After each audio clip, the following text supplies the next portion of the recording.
Oui, nous croyons. Nous croyons que personne n'est chrétien s'il n'est soumis au pape. Et que non seulement il n'est pas chrétien, mais en plus, il n'est pas sauvé. Oui, nous croyons. Nous croyons que le pape est infaillible dans son enseignement. Non pas lorsqu'il enseigne des nouveautés ou des hérésies, mais quand il se contente de transmettre fidèlement ce qui a toujours été enseigné par l'Église, c'est-à-dire la vérité révélée, le dépôt de la foi. Car la vérité de l'Église n'est pas la vérité du pape, mais la vérité de Dieu. Oui, nous croyons. Nous croyons que nos prières pour les morts du purgatoire abrègent leur souffrance et écourtent leur séjour dans ce lieu, car nos prières leur obtiennent des grâces. Oui, nous croyons. Nous croyons aux statues et aux images des saints. Nous les vénérons et nous nous agenouillons devant elles en implorant qu'ils intercèdent pour nous auprès de Dieu, afin d'obtenir des grâces pour notre sanctification et pour notre salut. Oui, nous croyons.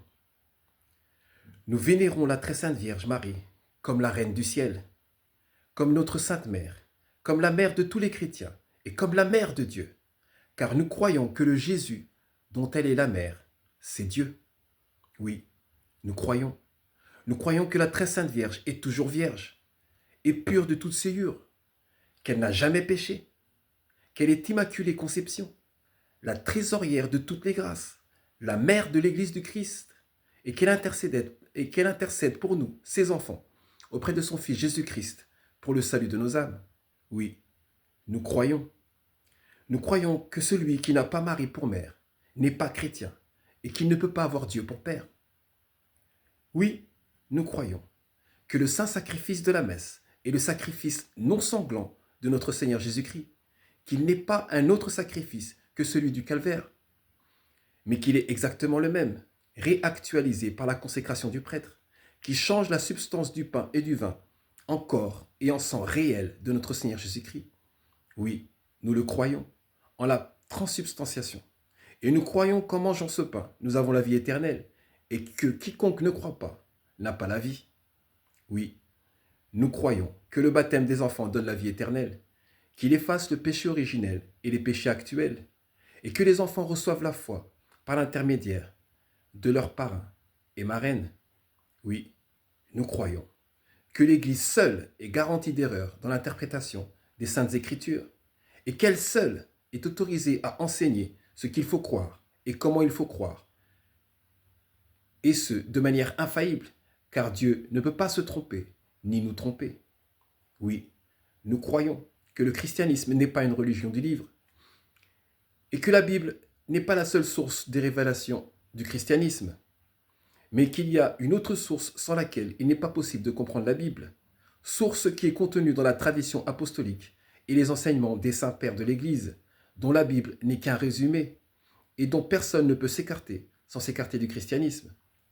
Oui, nous croyons que le Christ doit régner sur toute la société et sur toutes les sciences, non seulement en politique, dans les familles, dans les écoles, mais également en philosophie, en histoire, dans les mathématiques, en économie, en biologie, et dans tous les domaines de la vie, même privés. Oui, nous croyons, comme un dogme de foi révélé par Dieu en personne, que Dieu est catholique, car le corps mystique de notre Seigneur Jésus-Christ, c'est la religion catholique, et elle seule. Qu'en dehors de la religion catholique, personne ne sera sauvé.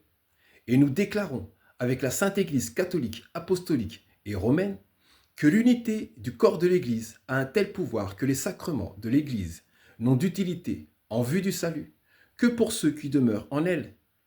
Pour eux seuls, jeûne, aumône et tous les autres devoirs de la piété et exercices de la milice chrétienne enfantent les récompenses éternelles, et que personne ne peut être sauvé, si grande que soient ses aumônes, même s'il verse son sang pour le nom du Christ, s'il n'est pas demeuré dans le sein et dans l'unité de l'Église catholique. Oui, nous le croyons et nous le déclarons.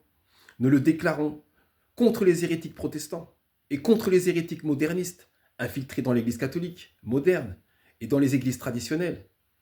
Nous le déclarons contre les hérétiques ecclésiadéi et contre les sédévacantistes apostats et impies, contre les charismatiques et contre toutes les sectes laïcistes, athées, musulmanes ou hindous. Nous le déclarons parce que nous sommes croyants. Nous le déclarons parce que nous sommes chrétiens. Nous le déclarons parce que nous sommes catholiques. Et nous déclarons avec la même force que quiconque ne croit pas la moindre chose de tout ce que nous croyons n'est ni croyant, ni chrétien, ni catholique, mais qu'il est sur le chemin de l'enfer, à moins qu'avant sa mort, il fléchisse le genou devant notre Seigneur Jésus-Christ et sa Sainte Église catholique, et qu'il embrasse de cœur tout ce que l'Église enseigne, de foi, de la part de Dieu. Il n'y a pas à avoir honte. Nous devons être fiers de la vérité, nous devons être fiers d'être chrétiens, nous devons être fiers d'être catholiques. Ainsi soit-il.